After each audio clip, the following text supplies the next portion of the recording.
Hey guys, my name is Paul Del Vecchio, and in this video I want to show you how I would achieve a look like this from some popular TV shows like Lucifer and The People vs. O.J. Simpson.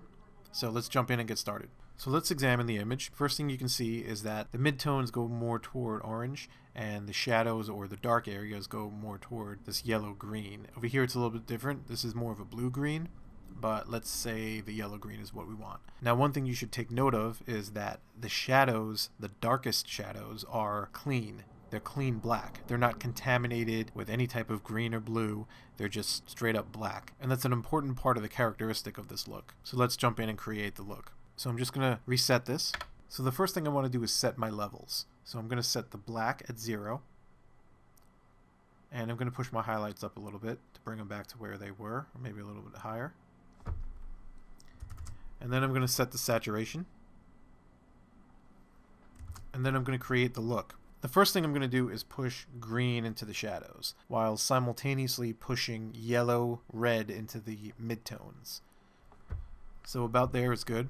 Now the one thing that we notice here in the scopes is that the red channel gets clipped, but the green and blue are lifted. And if you look here on the waveform, you'll see that it's resting above 0 this time because of the changes that we made. So what we want to do is bring it back down to 0. So I'm just going to drop that back down.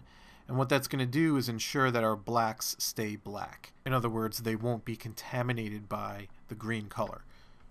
And I'm going to push my midtones up just a little bit. Personal preference here. So I'm just going to name this node look so I know what it is. And to adjust the intensity, we can go into the key and drop the gain. And what that's going to do is lower the opacity of the node so that we can control the strength. Now I'm going to drop it to 0.85, and I think that's okay. Let's make it full screen and take a look at it. I think that's looking good. So I'm just going to jump in here and add my contrast curve. And this is a custom contrast curve that I made to have a nice roll off into the shadows and have a really nice roll off into the highlights, but add more punch to the image. Now you can see here that the saturation is too high now because of the contrast curve, so we're just going to pull that back. So I like that about there. So we have the characteristics here of the green in the hair, not in the blackest portions of the hair. See, we don't have it here, but we do have it here.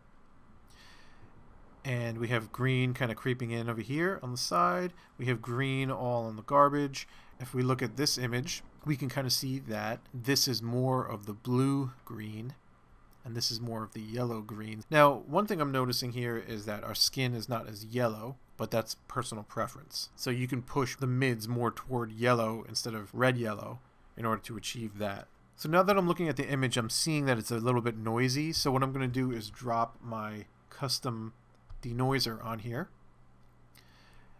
and I keep this in a compound node. I'm just going to jump in so you can take a look. And basically what this whole setup does is it separates the luma and the chroma and then blurs the chroma so that you get rid of the colored noise. And the reason why I keep it in a compound node is so that I can enable and disable it without having to enable and disable 5 separate things. So let's punch in real quick and you can see what this is doing. Now you can see that there's a bunch of colored noise here. So what I do is just drop the denoiser on there, and you can see that all of that goes away. And I just think it helps the image look a little bit better. The final thing I'm going to do is drop film convert on here, and I'm just going to shut off the film color and the curve because I don't like what they're doing. And I'm just going to use it for the grain, and I'm going to set that at 45. Again, personal preference. You don't even have to do this final step, but I like this.